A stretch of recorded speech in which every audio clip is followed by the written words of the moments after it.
देखिए पता नहीं कितने क्वेश्चन करा दिए थे, इसलिए मैं अपने मन से 85 नंबर डाल दे रहा हूँ, जो सही है वो डाल देना। Question, how much ethyl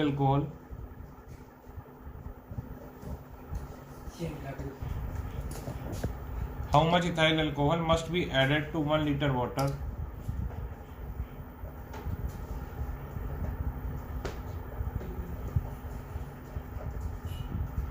must be added to 1 liter water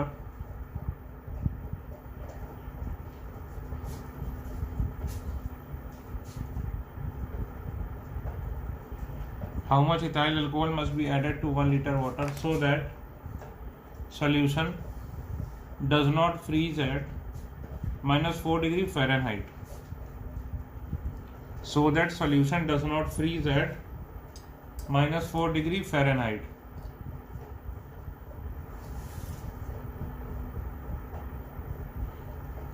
अब देखिए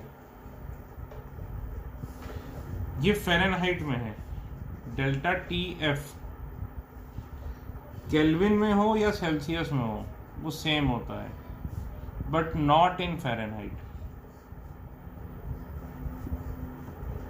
तो इसमें पहले क्या करना पड़ेगा, आपको कन्वर्ट करना पड़ेगा। तो डिग्री सेल्सियस क्या होता था, याद करो, 5/9 फ़ारेनहाइट -32। ठीक, तो डेल्टा टी एफ कितना हुआ, 5/9। ठीक है,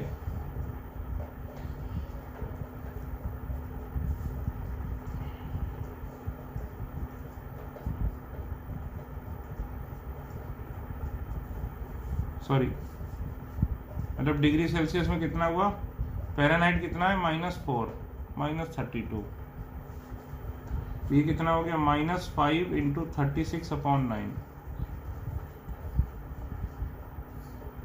ये कितना आ गया, -20 डिग्री सेल्सियस। तो डेल्टा टी एफ कितना आ गया, 20 डिग्री सेल्सियस। अब डेल्टा टी एफ को क्या लिख दोगे, तो खास बात इसमें यही थी, आपको ये बताना था कि केल्विन में हो या डिग्री सेल्सियस में तो काम चल जाता है, लेकिन फ़ारेनहाइट में अगर होगा तो आपको क्या करना पड़ेगा, दोबारा कन्वर्ट करना पड़ेगा, किस में, डिग्री सेल्सियस में।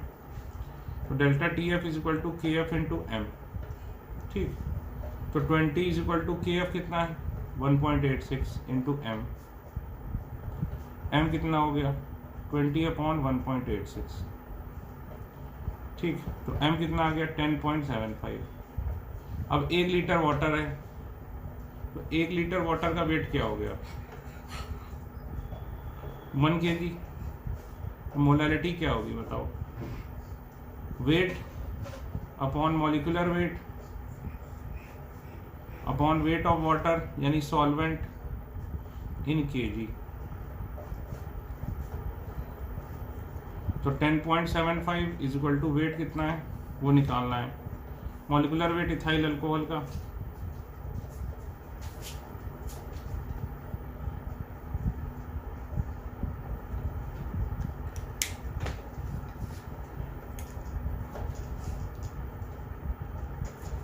इसका कितना होता है, 15 30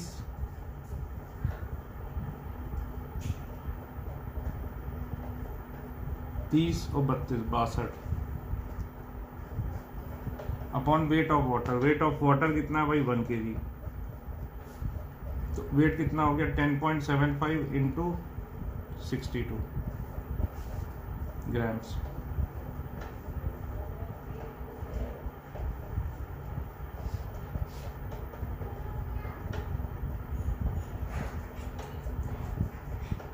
अरे नहीं यार, ये तो मैंने कुछ और, इथाइल अल्कोहल है ना, इथाइल अल्कोहल तो ये हुआ, इसका मॉलिक्यूलर वेट हुआ 46।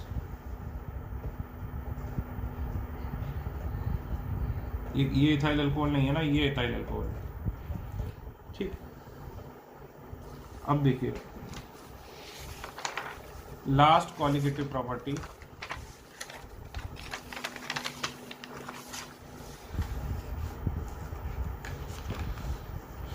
लास्ट क्वालिटेटिव प्रॉपर्टी ऑस्मोसिस या फिर osmotic pressure.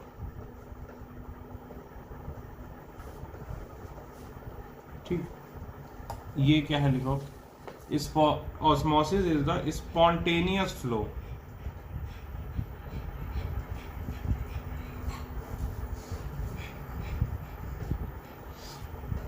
Osmosis is the spontaneous flow. Spontaneous क्या होता है? अपने आप।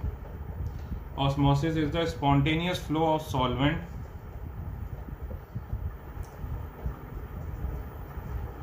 From low concentration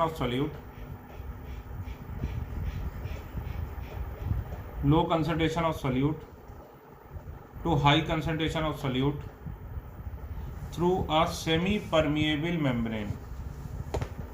Low concentration of solute to high concentration of solute through a semi permeable membrane.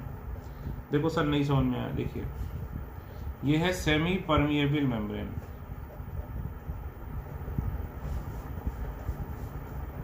Permeable क्या होता है? जिसके थ्रू कुछ पास हो जाए। सेमी परमिएबल मतलब कुछ को पास होने दे, कुछ को ना पास होने दे। तो इसके थ्रू क्या पास हो सकता है? सॉल्वेंट के लिए परमिएबल है, यानी सॉल्वेंट पास हो सकता है, लेकिन सॉल्यूट इससे पास नहीं हो सकता। ठीक, तो देखो फ्लो क्या करता है, ये ध्यान रखना। फ्लो करता है सॉल्वेंट। फ्लो कौन करता है? सॉल्वेंट। ये ध्यान रखना, फ्लो कौन करेगा? सॉल्वेंट। कहां से कहां फ्लो करेगा solvent? Low concentration of solute. Solvent flow करेगा low concentration of solute to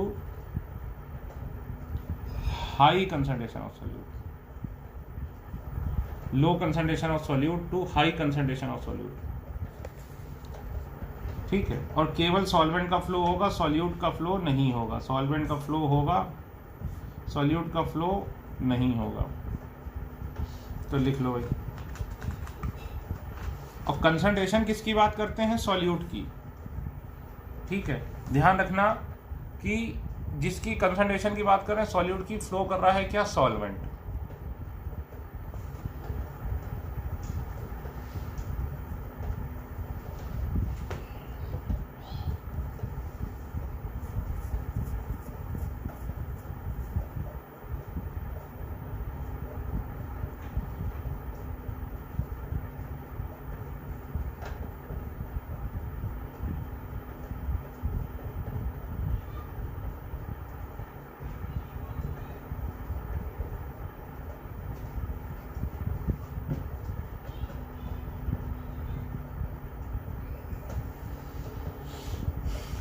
ठीक, लिख लो। There is only flow of solvent and not solute. अगला point, osmosis is a spontaneous process, i.e. Delta G is negative. Spontaneous process. Spontaneous क्या है? Delta G is negative. Spontaneous जो अपने आप हो। होता क्यों है ये लिखो। तीसरा point, osmosis is due to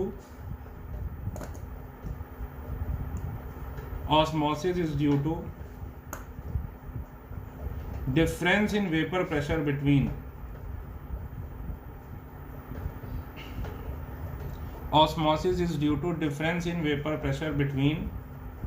solvent and solution,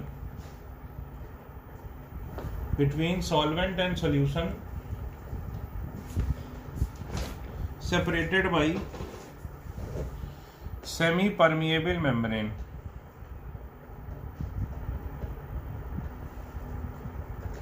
separated by semi permeable membrane। देखो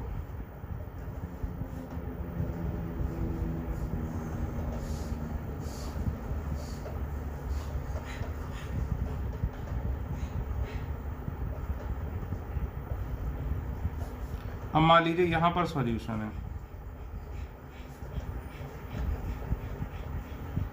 ठीक है, यहां पर प्योर सॉल्वेंट है और यहां पर क्या है? सॉल्यूशन। तो प्योर सॉल्वेंट को मैं बोल सकता हूं लो कंसंट्रेशन ऑफ सॉल्यूट, और सॉल्यूशन को मैं बोल सकता हूं हाई कंसंट्रेशन ऑफ सॉल्यूट।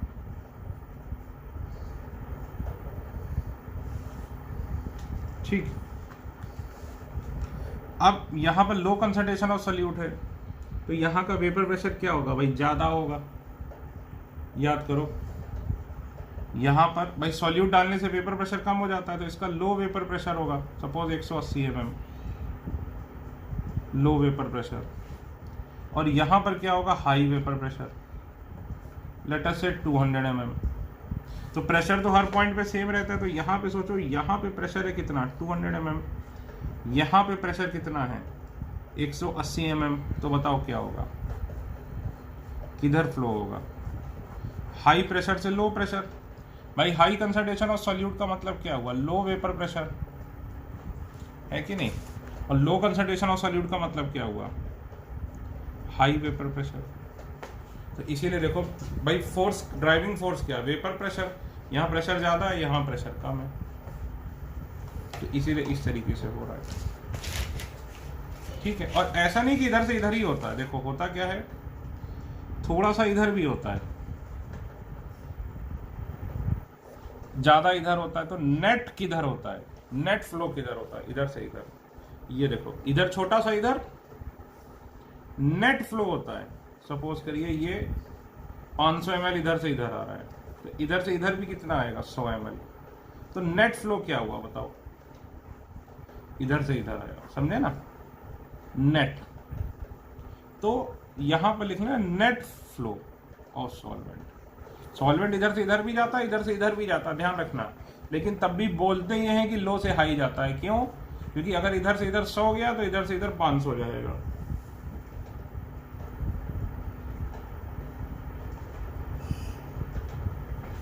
तो अब खुद सोचो, ये डिफरेंस इन वेपर प्रेशर जितना ज्यादा होगा,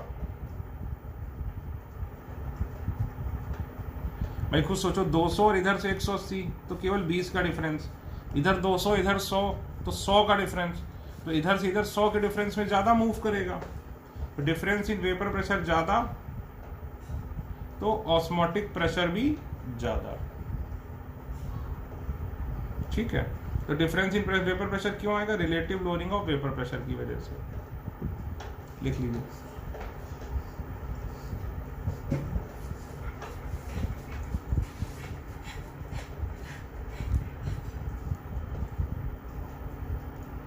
आगे लिखो बेटा, इन osmosis solvent flows from both the sides. In osmosis, solvent flows from both the sides through semi-permeable membrane. Solvent flows from both the sides through semi-permeable membrane, but net flow of solvent from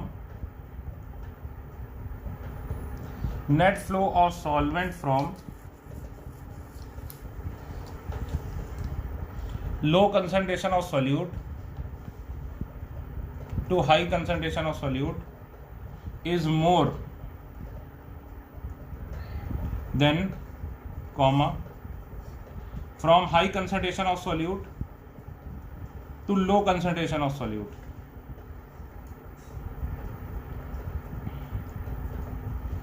जैसे ये semi permeable membrane है, फिर से बना लो भाई,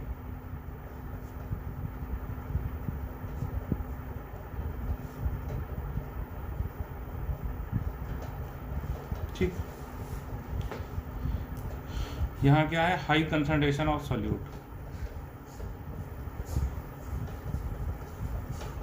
यहाँ क्या है, लो कंसंट्रेशन ऑफ सॉल्यूट, ठीक। तो इधर से इधर सपोज इतना हो रहा है, इधर से इधर इतना ही हो रहा है, तो हम क्या बोल सकते हैं, दिस मीन्स, इसको हम क्या बोल सकते हैं कि नेट फ्लो इधर हो रहा है कि नहीं। ये देखो सॉल्वेंट तो इधर से दोनों तरफ से ही जाता है, लेकिन अगर हम बोलेंगे तो नेट फ्लो ऑफ सॉल्वेंट इधर से इधर होता है, ठीक है ना, नेट फ्लो ऑफ सॉल्वेंट इधर से इधर होगा।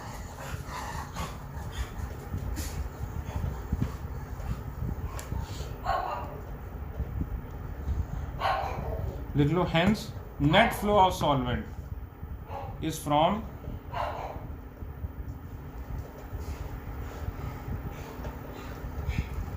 net flow of solvent is from high concentration of solute, net flow of solvent is from net flow of solvent by high concentration यानी low vapor pressure.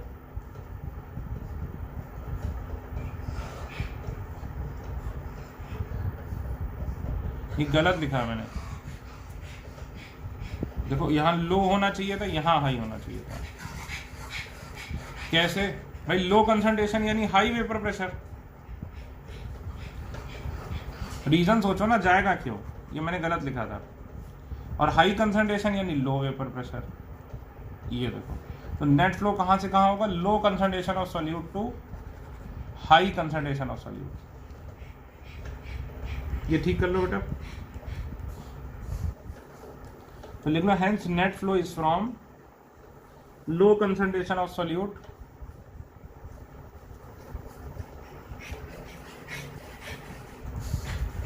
net flow is from low concentration of solute to high concentration of solute.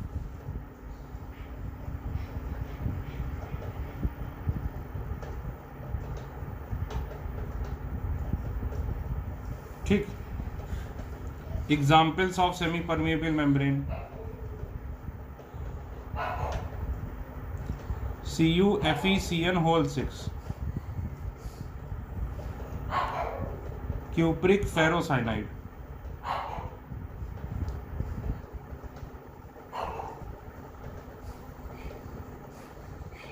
cupric ferrocyanide can act as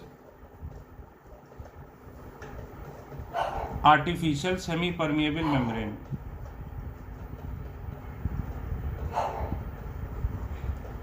Other examples: parchment paper,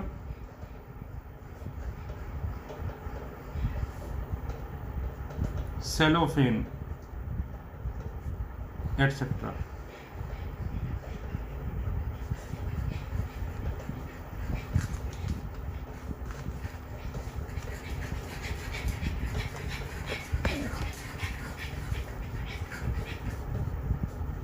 ठीक है.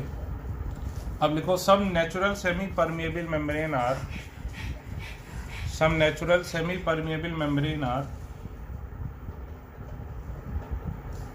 animal and vegetable membrane.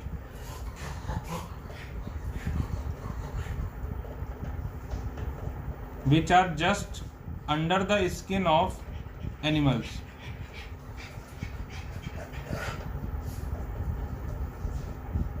For example, bladder of pig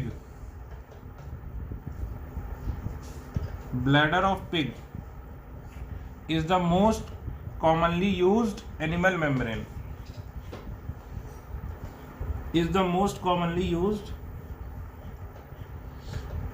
membrane.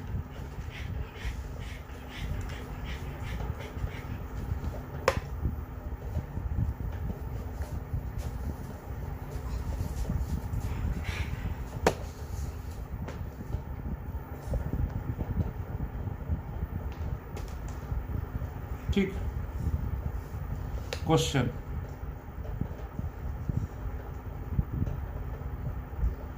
ये कह रहा है कि एक अंडे की जो बाहर की वो होती है शेल, उसको रिमूव कर दिया. ठीक है. एक को हमने रखा प्योर वाटर में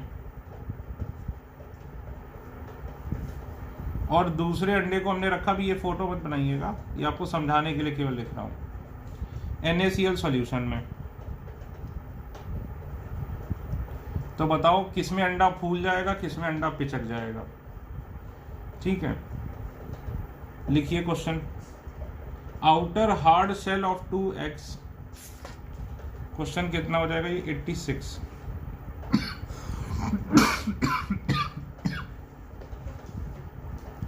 outer hard shell of 2x are removed.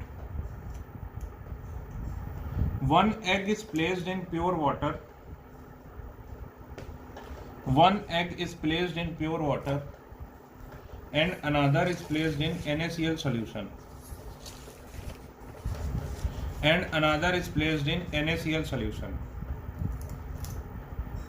What will be observed and Y.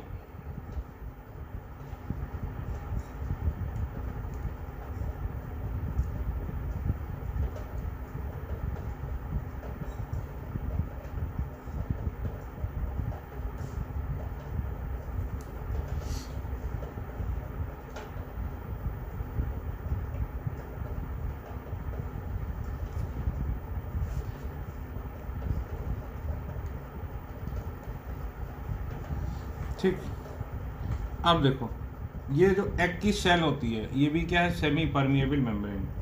अब इसके अंदर भी क्या होगा, कुछ ना कुछ मटेरियल होगा। अब ये प्योर वाटर है, यानी ये यहाँ सॉल्यूट की कंसंट्रेशन 0 है, यानी इसको मैं क्या बोल सकता हूँ, लो कंसंट्रेशन ऑफ सॉल्यूट। और एग के अंदर कुछ तो सॉल्ट होंगे ही, तो एग के अंदर को मैं क्या बोल सकता हूँ, हाई कंसंट्रेशन ऑफ सॉल्यूट। तो बताओ पानी कहाँ से कहाँ मूव करता था, लो कंसंट्रेशन से हाई कंसंट्रेशन में। तो देखो क्या होगा, यहाँ से यहाँ क्या जाएगा, वाटर। वाटर बाहर से अंदर जाएगा तो एग क्या हो जाएगा, एग विल स्वेल। अब देखो NaCl सॉल्यूशन है, ठीक है, तो यहाँ क्या होगा, इस बार लो कंसंट्रेशन ऑफ सॉल्यूट, क्योंकि बाहर स्वयं NaCl सॉल्यूशन, इसके अंदर तो थोड़ा सा ही होगा। और यहाँ क्या है, हाई कंसंट्रेशन ऑफ सॉल्यूट। तो वाटर कहाँ से कहाँ जाएगा, लो कंसंट्रेशन ऑफ सॉल्यूट से हाई कंसंट्रेशन।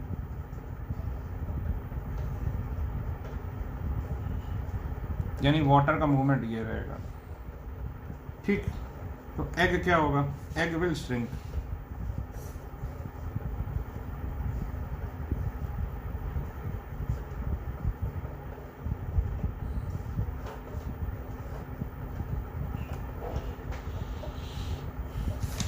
ठीक है, इसमें एग क्या होगा, स्वेल हो जाएगा। देखो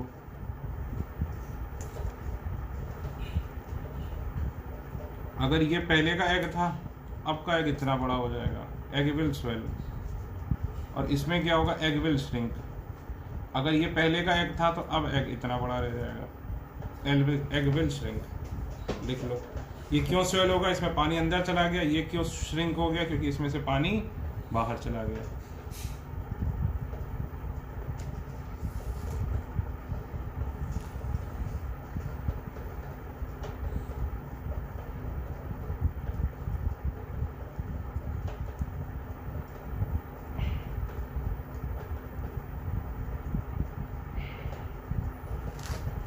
ठीक, इसी टाइप का एक और सवाल है।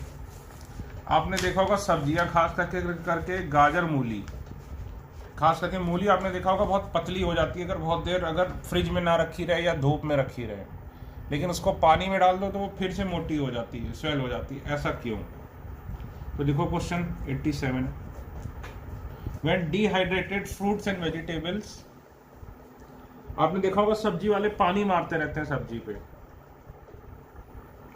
When dehydrated fruits and vegetables are placed in water,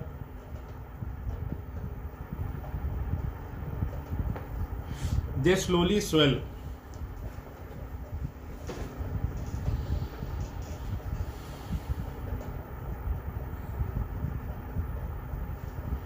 They slowly swell and return to original form.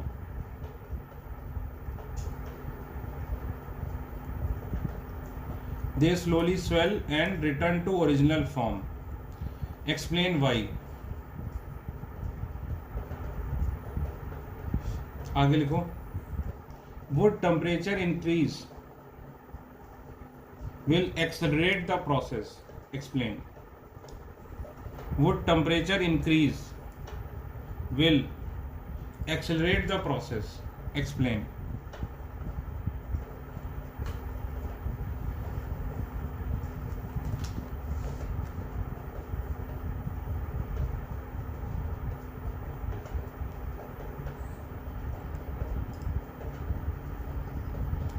तो देखो फिर वही बात भाई, मान लो ककड़ी अकड़ी है वो सब सूख गई है, ठीक। अब मान लीजिए ये है, ये पतली दुबली हो गई, ठीक। अब हमने वाटर ले लिया, वाटर प्योर है, तो यहाँ हम क्या बोलेंगे, लो कंसंट्रेशन ऑफ सॉल्यूट, क्योंकि सॉल्यूट है ही नहीं, सॉल्यूट ज़ीरो है और इसके अंदर कुछ तो सॉल्यूट होगा, यानी इसके अंदर क्या होगा, हाई कंसंट्रेशन ऑफ सॉल्यूट। तो बताओ पानी कहाँ से कहाँ जाएगा,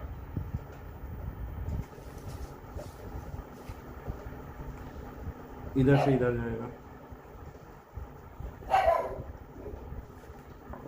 ठीक। और ये क्या हो जाएगा, फिर से स्वेल हो जाएगा, ओरिजिनल। ये क्या था, डिहाइड्रेटेड, डिहाइड्रेटेड था, अंदर से पानी चला गया था, तो पानी कम हो गया यानी कंसंट्रेशन बढ़ गया। तो बस लिखो एग शेल भी क्या थी, सेमी परमिएबल मेम्ब्रेन। पिछले वाले में चाहो तो ये बात लिख लो कि एग की शेल भी, भाई जो ये था वो क्या था, सेमी परमिएबल मेम्ब्रेन था। ये जो था ना, it acts as a what, semi permeable membrane.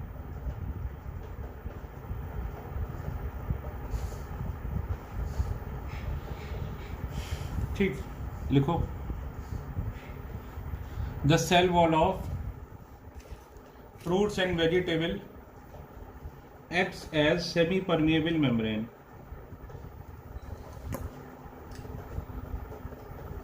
The cell wall of fruits and vegetables acts as a semi-permeable membrane.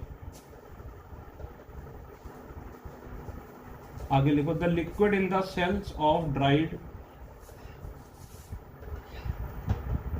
the liquid dries up in the cells of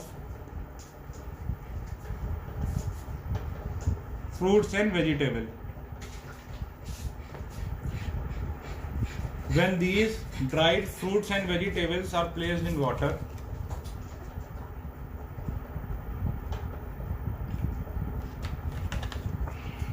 when these dried fruits and vegetables are placed in water, the water enters the fruits and vegetables, so the vegetable returns to its original shape.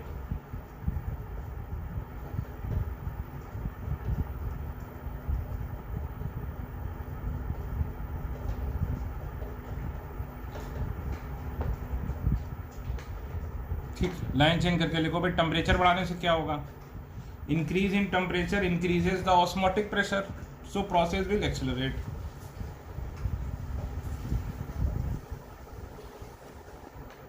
इसी तरह एक और question है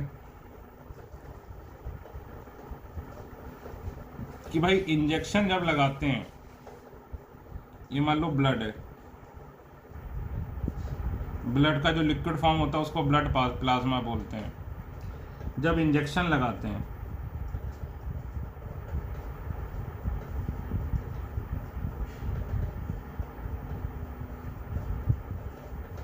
तो ये बहुत ध्यान रखते हैं, जब इंट्रावेनस इंजेक्शन लगाते हैं यानी नस में क्या होता है, ब्लड, तो ये बहुत ध्यान रखते हैं कि इसका जो है कंपेरेबल कंसंट्रेशन हो,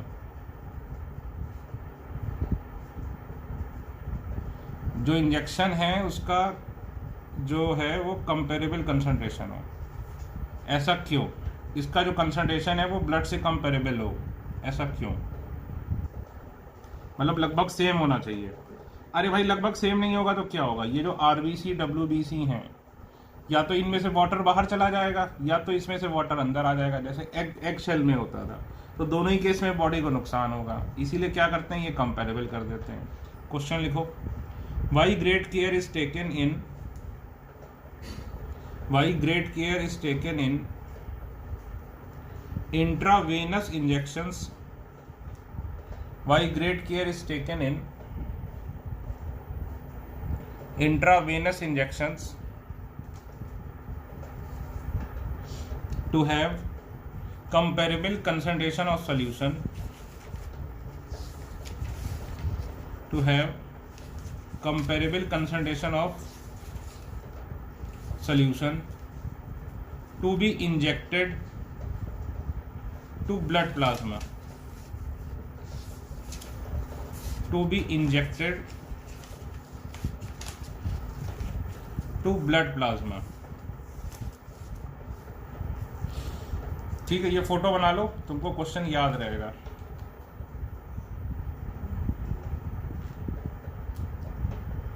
समझ में आएगा? इसे इंग्लिश तो समझ में नहीं आती। अब लिखो, during intravenous injections,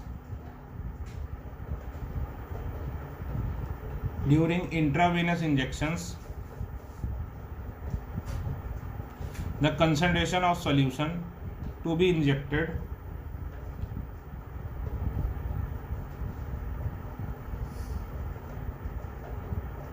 should be comparable to blood plasma, should be comparable to blood plasma.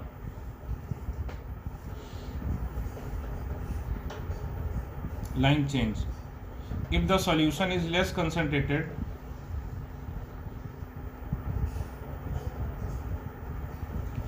if the solution is less concentrated, its osmotic pressure will be low.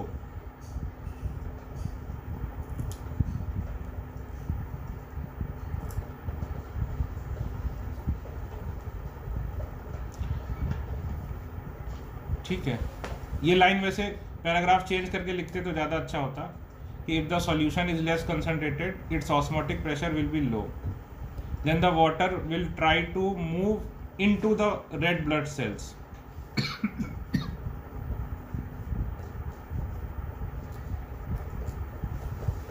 Then the water will try to move into the red blood cells through the cell membrane.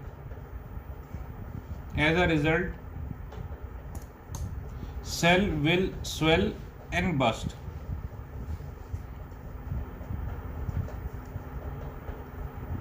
As a result, cell will swell and burst. On the other hand,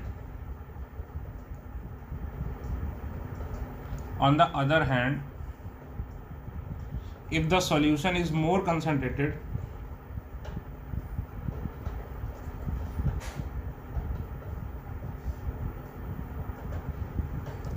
then water in the cell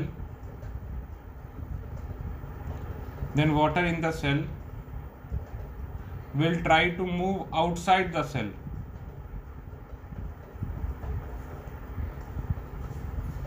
to more concentrated solution by osmosis.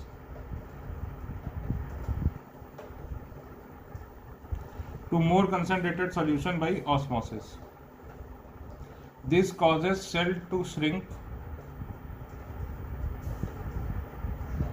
This causes cell to shrink and the cell ceases to function, यानी function करना बंद कर देता है। अरे भाई simple सी बात है, अगर बाहर का कंसंट्रेशन ज़्यादा हुआ या कम हुआ, एक कंडीशन में पानी अंदर आएगा तो सेल क्या होगा, बस्ट हो जाएगा। एक कंडीशन में पानी बाहर जाएगा तो सेल क्या होगा, श्रिंक हो जाएगा। तो बॉडी के लिए ऑप्टिमम वही है जो बॉडी में है। तो दोनों ही केस में क्या होगा, रेड ब्लड सेल्स बेकार हो जाएंगे आपके। Question 89 important. Difference between osmosis and diffusion. Difference between osmosis and diffusion.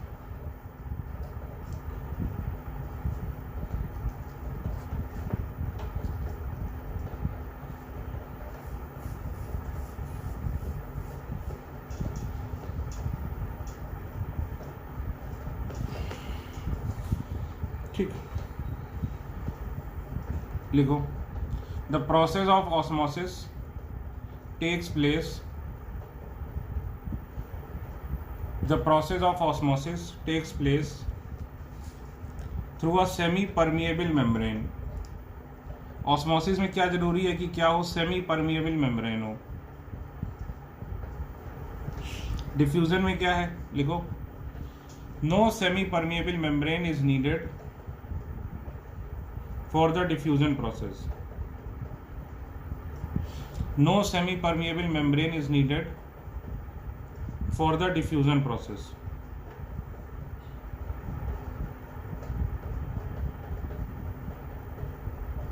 ठीक है, ऑस्मोसिस में क्या होता है, only flow of solvent molecules. इसमें क्या होता है, both solvent and solute molecules flow. Diffusion में क्या होता है, दोनों मूव करते हैं। मूव लिख लो, move is a better word. इसमें सेमी परमेबल होना चाहिए, इसमें कोई ज़रूरी नहीं है। डिफ्यूज़न का बेस्ट एग्जाम्पल क्या है कि भाई दो गैसेज हैं, ठीक है, उनके बीच में पार्टीशन था, आपने पार्टीशन हटा दिया, गैसेज आपस में क्या हो जाती हैं, इंटरमिक्स। तीसरा, इसमें क्या होता है,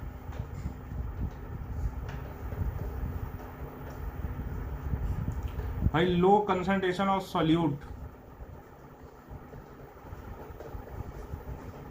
से हाई कंसंट्रेशन ऑफ सॉल्यूट क्या मूव करता है, लेकिन मूव क्या करता है, सॉल्यूट मूव करता है, नहीं, लो से हाई क्या मूव करता है, सॉल्वेंट, ठीक।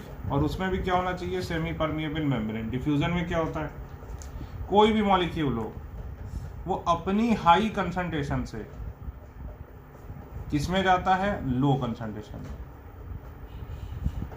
अपनी हाई कंसंट्रेशन से अपनी लो कंसंट्रेशन में वो मूव करता है।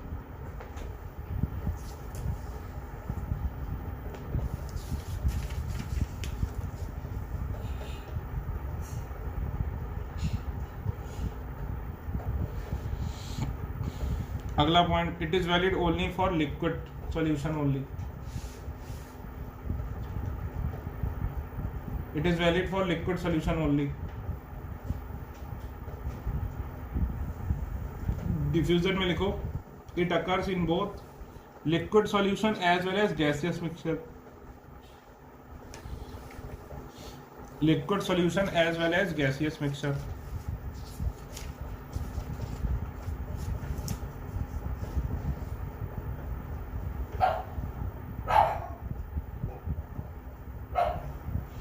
ठीक है, नेक्स्ट पॉइंट लिखो, ऑस्मोसिस कैन बी स्टॉप्ड और reversed.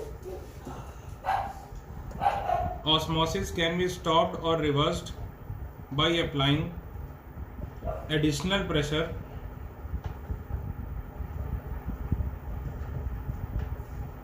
on the higher concentration side. On the higher concentration side. इसमें लिख लो, it cannot be stopped or reversed. कोई रिवर्स डिफ्यूजन नहीं होता, लेकिन रिवर्स ऑस्मोसिस होता है। ये रोका भी नहीं जा सकता, ये रोका जा सकता है।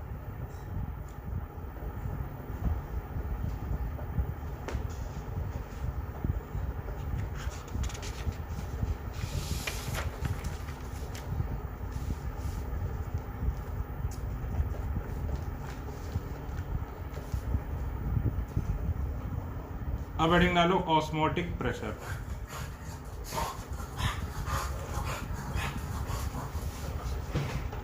ये क्या होता है भाई, देखो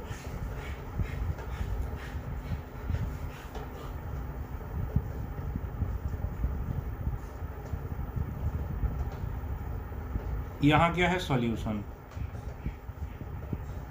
मान लीजिए इधर है प्योर सॉल्वेंट, ठीक। तो ये क्या हो गया, लो कंसंट्रेशन, ये क्या होगा, हाई कंसंट्रेशन।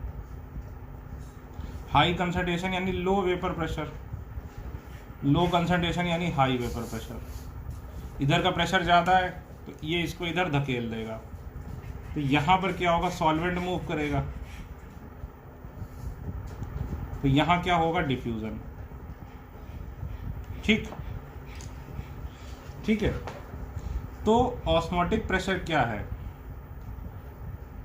यहां लो प्रेशर है, यहां हाई प्रेशर है, ये देखो, ये देखो भाई, प्रेशर इसकी हाइट से नापते थे ना, याद करो, HDG।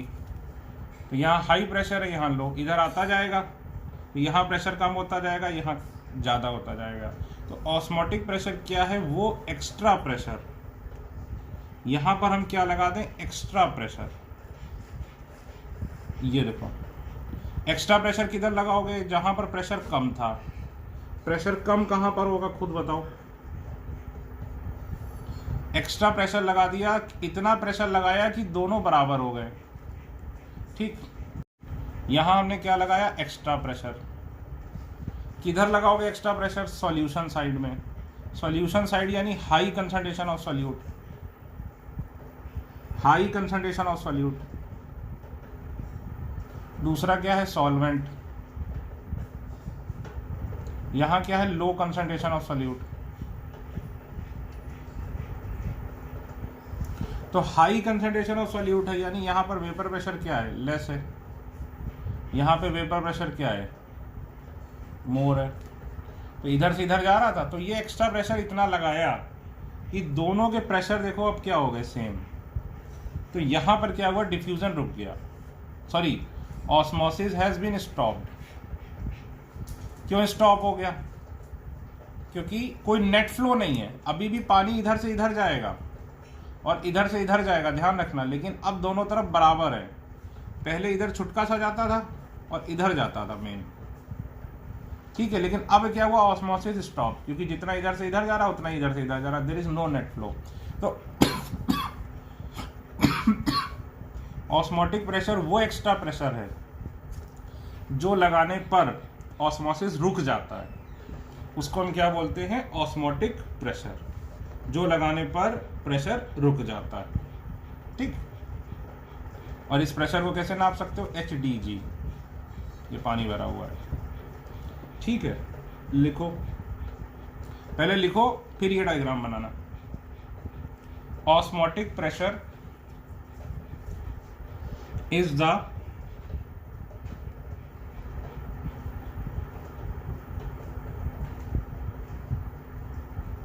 Equilibrium hydrostatic pressure developed on the surface of solution due to process of osmosis, due to process of osmosis, ठीक।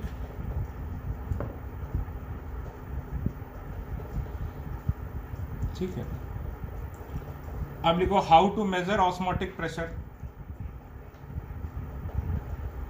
हाउ टू मेजर, इसको मेजर कैसे करेंगे, how to measure osmotic pressure.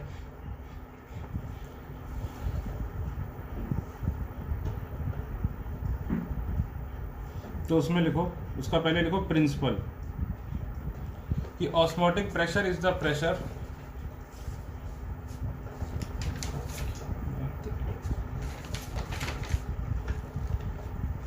osmotic pressure is the pressure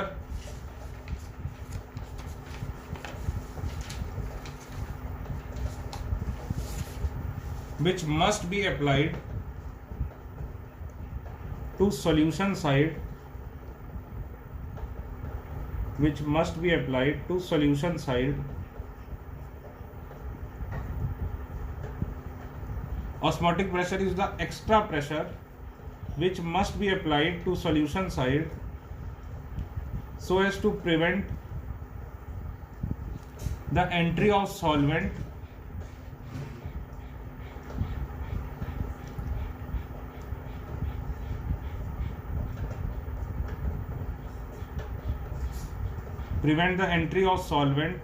into solution side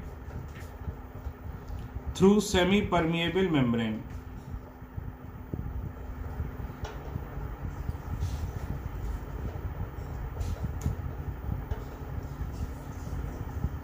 Through semi-permeable membrane.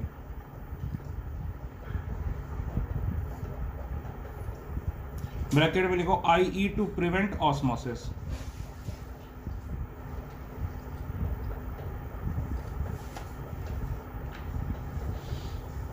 ये photo बना लो,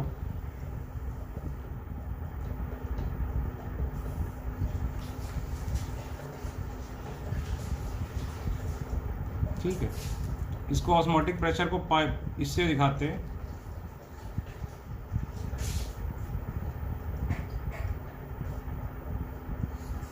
ये कितना है, HDG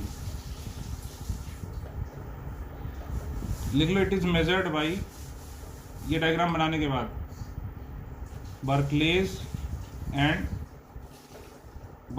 and Hartley apparatus।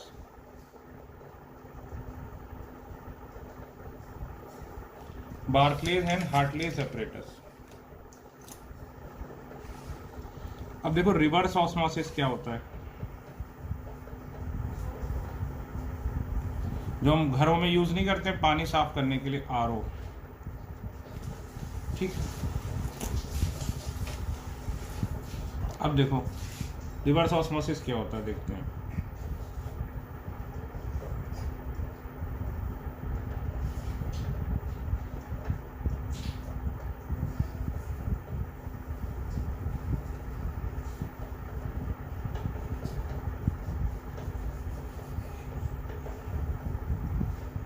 ये मान लो सेमी परमिएबल मेम्ब्रेन है,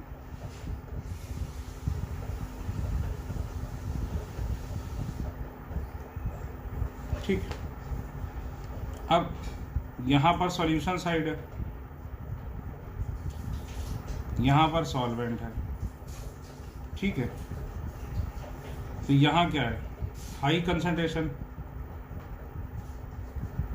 यहां क्या है, लो कंसंट्रेशन, ठीक।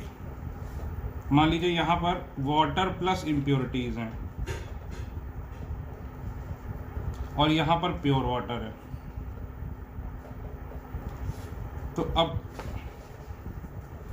अब देखो क्या होगा। तो यहां पर वेपर प्रेशर कम होगा। सपोज करिए यहां वेपर प्रेशर है 170 mm, यहां वेपर प्रेशर है कितना 200 mm। तो किधर से किधर जाएगा, इधर से इधर मूव करेगा, क्योंकि यहाँ 30 mm ज़्यादा है। अगर हम यहाँ 30 mm लगा दें एक्स्ट्रा तो क्या होगा, यहाँ भी 200, यहाँ भी 200, तो इधर से इधर का फ्लो क्या होगा, इधर से इधर का फ्लो रुक जाएगा। यहाँ 200, यहाँ 170 प्लस 30, तो इधर से इधर का फ्लो रुक जाएगा, ठीक है। लेकिन सपोज अगर हम यहाँ 50 mm लगा दें तो यहाँ पर क्या होगा, ज़्यादा हो जाएगा, इधर प्रेशर ज़्यादा हो गया। ये हमने अपनी तरफ से लगाया 50 mm, अपनी तरफ से, तो पानी क्या होगा, इधर से इधर मूव करेगा। ये देखो, तो इसी को क्या बोलते हैं, रिवर्स ऑस्मोसिस। और इसीलिए देखो क्या इम्प्योरिटीज यहीं रह जाएंगी और इस साइड आपको क्या मिलेगा, प्योर वाटर। और इसीलिए आपने देखा होगा कि भाई कि जो आरओ होता है आपका घर में, वो बहुत सारा पानी वेस्ट करता है। यहाँ नल से पानी आता है आपका और यहाँ ड्रेन को जाता है फ्रॉम टैप, ठीक।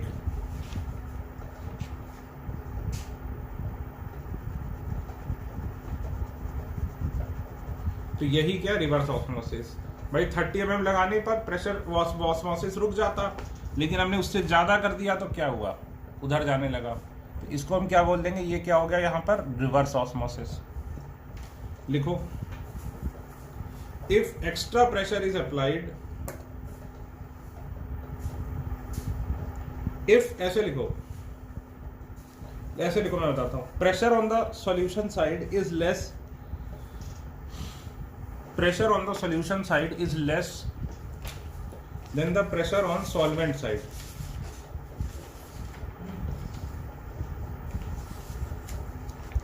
Pressure on solution side is less than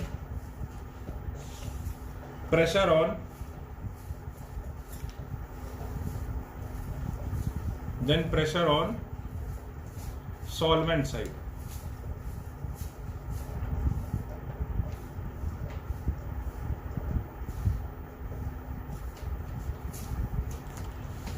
ठीक।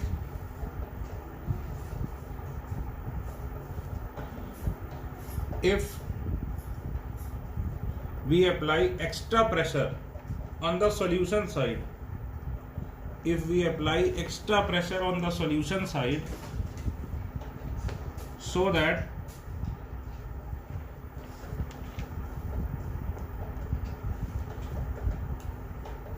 if we apply extra pressure on the solution side so that the net pressure on solution side is more than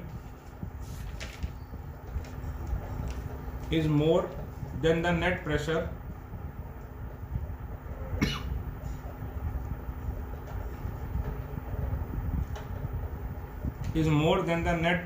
on the solvent side, then solvent will move from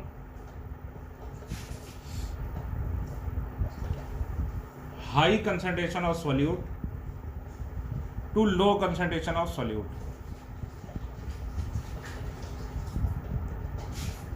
line change करके लिखो, it is a non spontaneous process.